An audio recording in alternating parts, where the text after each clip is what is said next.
CTS 기독교 TV 특강 시청자 여러분, 안녕하십니까? 유혜석 박사입니다. 오늘은 이슬람의 배경과 무하마드의 생애에 대해서 같이 살펴보고자 합니다. 일반적으로 이슬람은 무하마드가 만든 종교라고 생각합니다. 그러나 이슬람에서는 절대 동의하지 않습니다. 이슬람이라는 말은 아슬라마를 어원으로 하는 복종이라는 뜻이고, 무슬림이라는 말은 이슬람의 제4분사형으로서 복종의 행위를 취하는 사람을 의미합니다. 즉 이슬람은 종교이고 무슬림은 사람을 의미합니다. 이슬람은 원래 창조주 하나님으로부터 존재하였던 종교라고 이슬람에서는 믿고 있습니다. 다시 말하면 아담과 하와가 인류의 첫 무슬림이라고 믿습니다. 그래서 꾸란에 보면 아브라함은 유대인도 기독교인도 아니었고 성실한 무슬림이었다라고 표현하고 있습니다. 아담과 하와가 천상에서 죄를 짓고 그 대가로 이 땅에 내려오게 됩니다. 그들이 이 땅에 내려와서 방황을 하다가 최초로 메카에 카바 신전을 지었고 거기에서 하나님을 경배했다고 이야기합니다. 그래서 꾸란 3장 96절에 보면 최초의 집이 인류를 위하여 지어졌나니 이는 축복받은 메카에 있으며 이는 모든 피조물을 위한 길이다라고 쓰여져 있습니다. 바로 이것이 아담과 하와가 맨 처음에 이 지구상에 내려와서 하나님을 경배하기 위하여 지었던 카바 신전이라고 그렇게 믿고 있습니다. 그런데 이 카바 신전이 사람들이 타락해서 다시 무너졌다가 이 카바 신전을 재건하는 사람이 누구냐 하면 바로 아브라함과 이스마엘이라고 주장합니다. 그래서 꾸란 2장 127절에 보면 아브라함과 이스마엘이 그 집에 주춧돌을 세우며 이스마엘은 메카의 카바 신전을 놓을 때 이렇게 말했다. 주여 우리의 정성을 받아주소서. 정말 당신은 모든 것을 듣고 아시는 분입니다라고 꾸란에 기록이 되어 있습니다. 문제는 성경의 아브라함과 꾸란에 나타난 아브라함은 이름은 같은데 너무나 다르다는 것입니다. 성경의 아브라함은 갈대아 우르에서 화란을 거쳐서 가나안 땅에 들어갔다가 거기에서 이집트를 다녀왔는데, 꾸란의 아브라함은 가나안 땅에 갔다는 기록이 전혀 없습니다. 갈대아 지역에서 메카의 카바 신전 쪽만 5번을 다녀갔다고 말합니다. 그리고 성경에는 아브라함이 분명히 마므레 앞 동굴에 장사 지낸 바 되었다고 나왔는데, 이슬람에서는 아브라함이 메카에 가서 이스마엘과 함께 카바 신전을 세우고 거기에서 살다가 메카에서 죽었다고 그렇게 나와 있을 뿐만 아니라 실제로 아브라함의 무덤을 순례합니다. 성경에 나와 있는 아브라함의 무덤은 가나안 땅에 있고 꾸란에 나와 있는 아브라함의 무덤은 메카의 카바 신전에 있습니다. 도대체 어떤 게 진짜일까요? 성경에 나와 있는 아브라함은 하나님 앞에 제단을 쌓은 적은 있지만 신전을 건축한 적은 없습니다. 그러나 꾸란에 나와 있는 아브라함은 제단을 쌓은 것이 아니라 신전을 건축했습니다. 그렇다고 하면 이 둘 가운데 하나는 사실이 아니겠죠. 그래서 이슬람에서는 이 문제를 해결하기 위하여 유대인들이 타락해서 성경을 변절시켰다라고 하는 타하리프 교리가 탄생합니다. 성경이 변질됐기 때문에 마지막 예언자 무하마드를 통하여 새로운 계시를 주었는데 그것이 바로 꾸란이라고 하는 것이 이슬람의 믿음입니다. 문제는 성경이 언제 변질되었는가 하는 것입니다. 성경이 만일에 변질되었다면 그 이야기가 꾸란에 나와야 되는데 꾸란에는 성경이 변질되었다는 이야기가 절대 나오지 않습니다. 오히려 꾸란에는 알라의 계시가 의심이 된다면 그 이전에 성경을 읽은 자들에게 물어보라 이렇게 이야기하고 있습니다. 다시 말해서 꾸란은 성경을 컨펌하지 성경이 변질됐다고 말하지 않습니다. 만일에 성경이 변질됐다면 꾸란에 이런 말이 있을 수가 없습니다. 이것이 이슬람의 딜레마입니다. 타리프라는 교리를 만들어서 성경이 변질됐기 때문에 꾸란을 주었다라고 말을 하는데 그조차 꾸란에서는 뒷받침을 하고 있지 않습니다. 이슬람의 예언자 무함마드는 사우디아라비아의 메카에서 태어납니다. 당시의 메카는 종교적인 도시였고 이 카바 신전 안에는 360개의 우상이 놓여져 있다고 알려져 있습니다. 무함마드는 쿠라이시 부족의 하신 가문에서 태어납니다. 당시 쿠라이시 부족은 메카에서 카바 신전을 관리하는 일을 하고 있습니다. 이 쿠라이시 부족의 신의 이름이 알라였습니다. 쿠라이시 부족들이 믿고 있었던 알라라는 남신과 그 알라에게는 3명의 딸이 있다고 믿었습니다. 서구 역사의 아버지로 불리우는 그리스의 역사학자 헤로도토스가 BC 5세기에 쓴 글에 의하면 아랍 사람들은 알라라는 남신과 라트라는 여신을 숭배한다 이렇게 기록하고 있습니다. 알라에게는 라트와 우짜와 마나트라고 하는 3딸이 있었는데 그 가운데 장녀의 이름이 바로 라트였습니다. 그러니까 헤라도토스가 했던 말처럼 알라와 라트 장녀의 이름을 따서 남신과 여신을 섬기고 있다 이렇게 표현을 했던 겁니다. 무함마드는 아버지 압달라와 어머니 아미나 사이에 태어납니다. 그러나 압달라가 샴 지방으로 여행을 갔다가 병으로 죽어서 유복자로 태어납니다. 그러니까 태어날 때부터 아예 아버지가 없었던 거죠.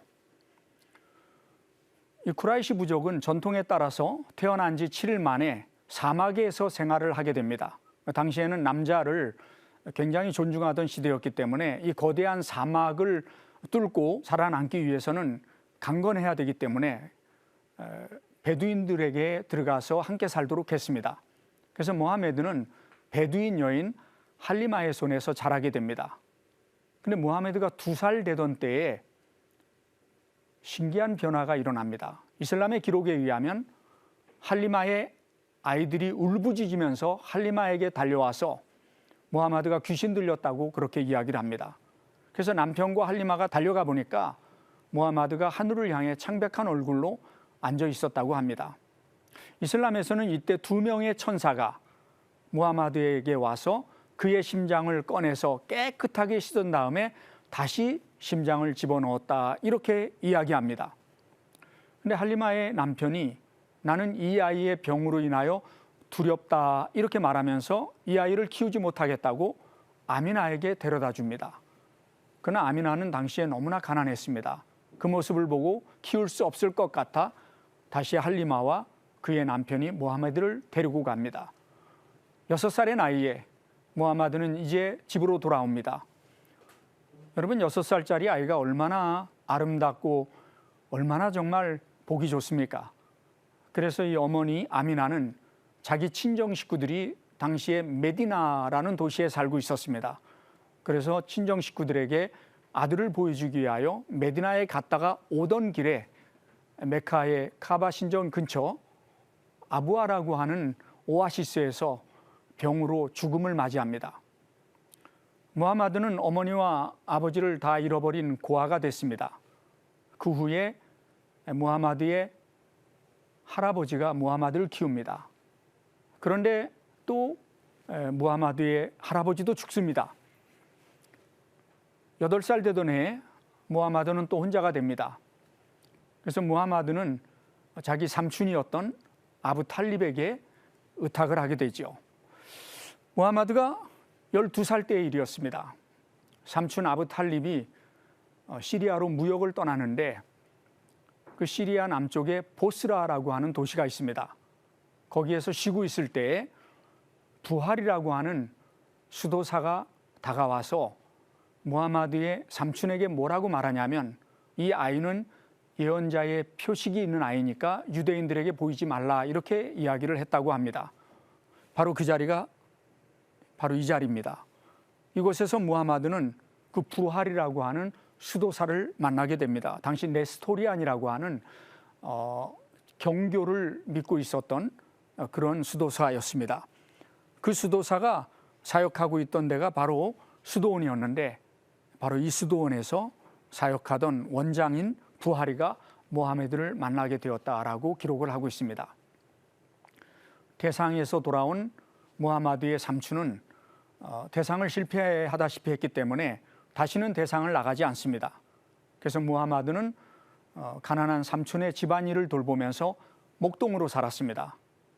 그러다 25살이 되었을 때 과부가 된 카디자라는 여인을 알게 됩니다.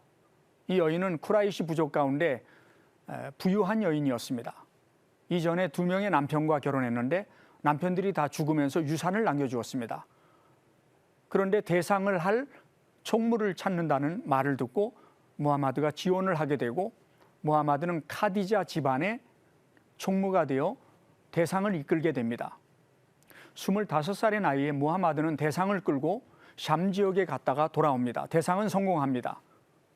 여기에서 무하마드는 12살 때 자기를 만났던 그 부할이라는 수도사를 만나러 다시 보스라에 가서 며칠 동안 그를 찾았다라고 하는 기록이 이슬람에 있습니다.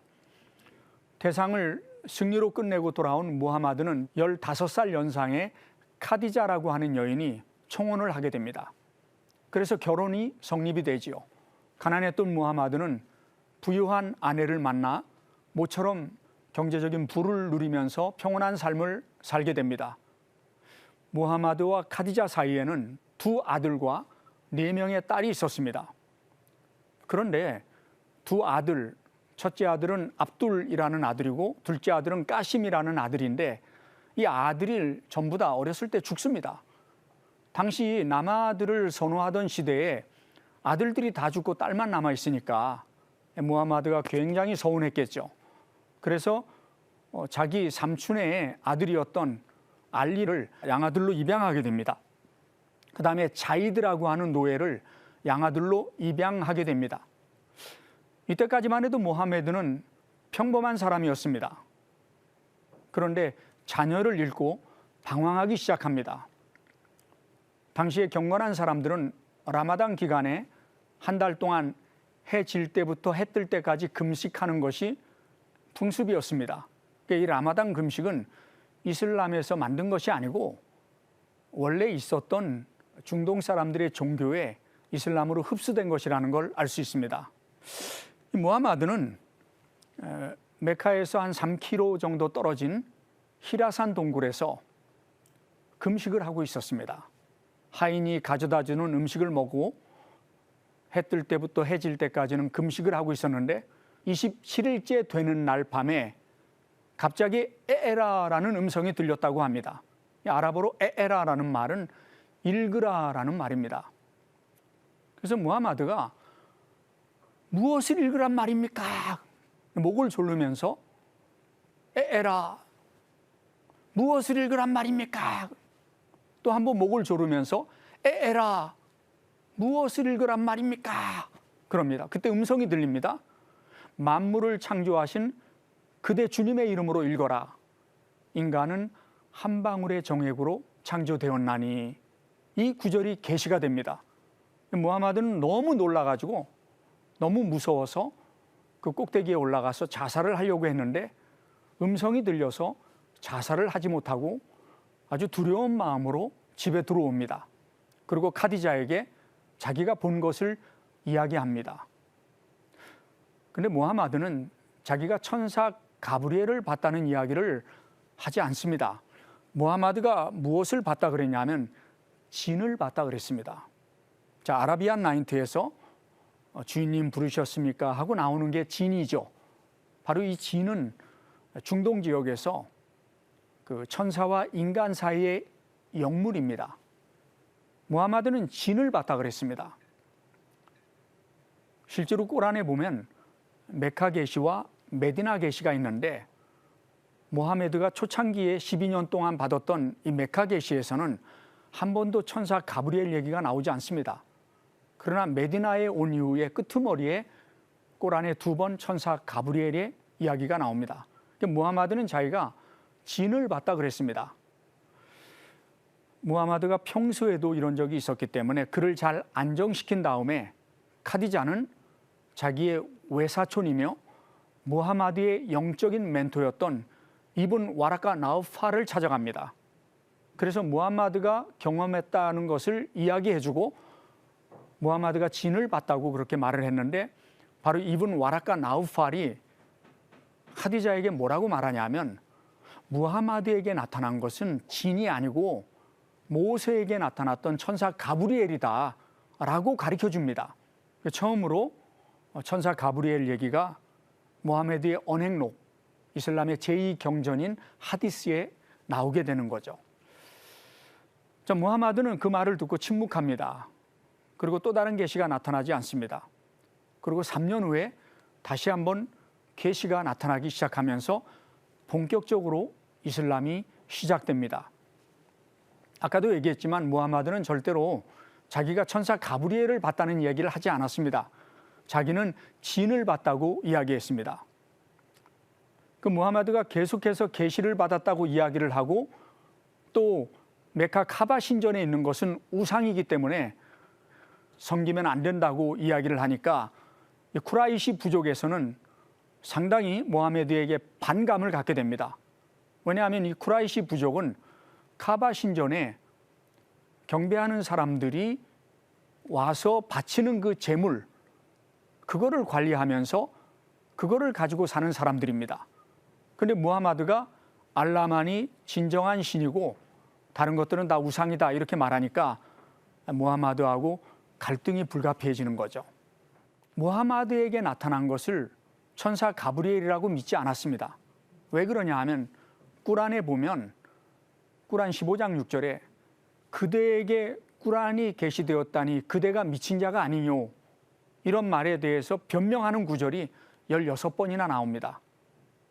그래서 이 분야를 많이 연구했던 사람이 이맘의 아들이고 또 무함마드의 생애를 연구했던 티빙겐 대학에서 연구한 학자 하메드 압둘 사메드라고 하는 학자가 있습니다. 이 사람의 아버지는 이맘이었고 이 사람은 어렸을 때부터 꾸란을 100% 다 암송하는 사람이었습니다. 그러다가 티빙겐 대학에서 무함마드의 생애를 연구해서 박사학위를 받는 사람입니다. 이 사람이 무함마드 평전이라는 책을 독일어로 썼습니다. 이 분야를 많이 연구한 거죠. 무함마드가 계시를 받을 때, 느닷없이 말씀이 계시될 때 무함마드는 온몸을 떨었고 계시를 전할 때에는 카리스마가 넘쳤다. 그래서 신도들은 그의 메시지가 하늘로부터 온 것이라고 믿었다. 그러나 적대자들은 그에게 악령이 들었다고 확신하였다. 이렇게 얘기한 거죠. 그래서 이 학자의 말에 의하면 무함마드는 축두엽 뇌전증이 있었다고 기록하고 있습니다. 이 축두엽 뇌전증이 현대의학에서 종교적 과대망상증을 일으킨다고 알려져 있는 것이죠.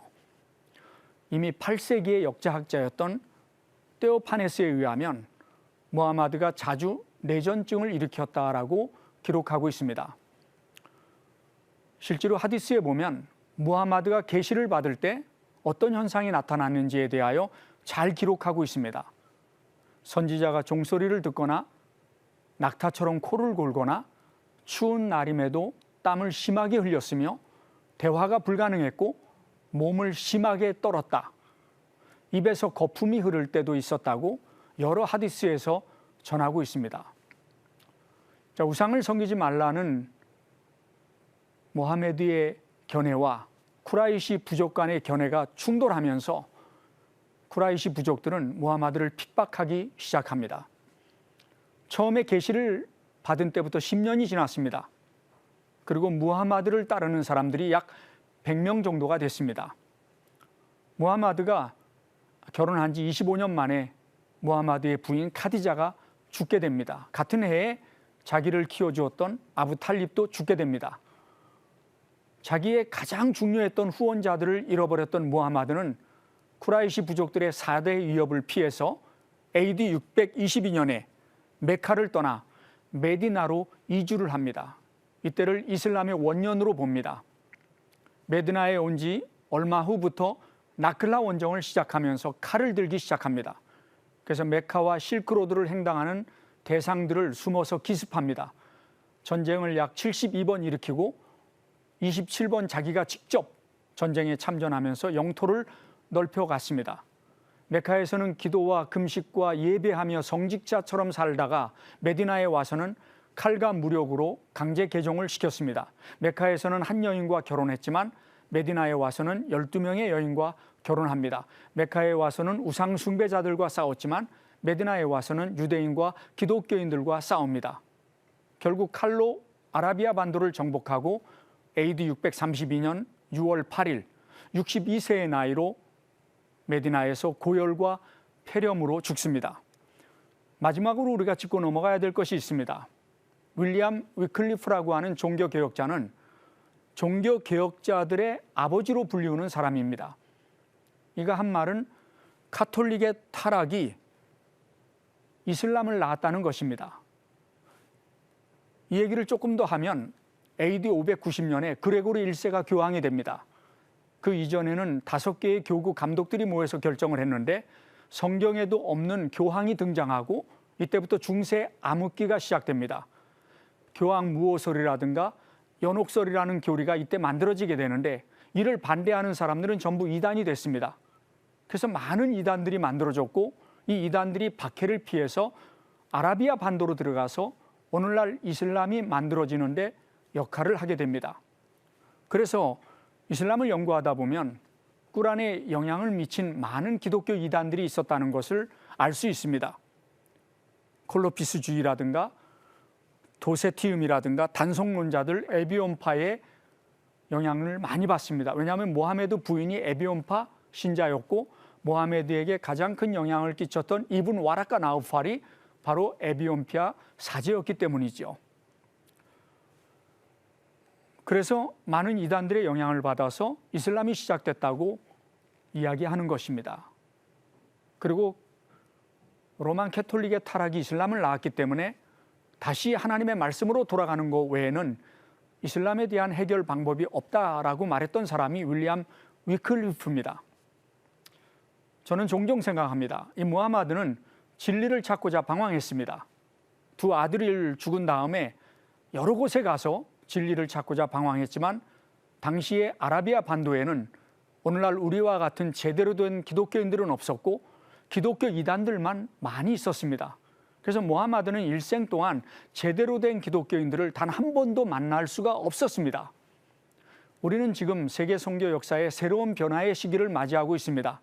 왜 그러냐 하면 역사 속에서 단 한 번도 없는 오늘날 많은 모슬렘들이 이슬람을 떠나고 있습니다. 미국의 조사기관 갤럽 연구에 의하면 사우디아라비아에서 5%가 이슬람을 떠났고 이집트에서 12.5%, 모로코에서 15%의 인구가 이슬람을 떠났습니다. 1400년 이슬람 역사에서는 계몽주의라든가 르네상스라든가 종교개혁과 같은 일이 단 한 번도 일어난 적이 없습니다. 그 이유가 무엇이냐면 높은 문맹률 때문입니다. 지금도 전 세계 무슬림 남성의 약 50%가 문맹이고 무슬림 여성의 3분의 2가 문맹입니다. 그러나 오늘날 SNS를 통해서 이와 같이 CTS TV 방송을 통해서 많은 지식들이 서로 공유하면서 이슬람의 중산층들이 이슬람을 떠나기 시작했습니다. 더불어서 역사상 없었던 많은 모슬렘들이 기독교로 개종하고 있습니다. 7세기일 때 무하마드가 그랬던 것처럼 또 다른 무하마드들이 진리를 찾아 방황하고 있습니다. 누군가는 그들에게 피 묻은 그리스도의 복음을 전해야 될 때가 되었습니다. 우리 한국교회와 한국 기독교인들이 한국에도 성장하고 있는 모슬렘들을 향하여 그리스도의 사랑으로 다가가서 그들에게도 복음을 전하는 역사가 오늘 한국 땅에서 또 선교사를 보내서 이슬람을 떠나는 모슬렘들이 복음을 듣는 역사가 계속해서 일어나는 일에 쓰임받기를 간절히 소망합니다. 경청해 주셔서 감사합니다.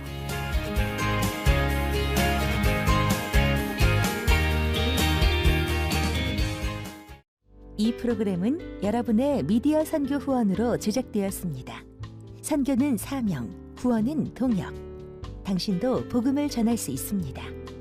선교 후원 02-6333-1000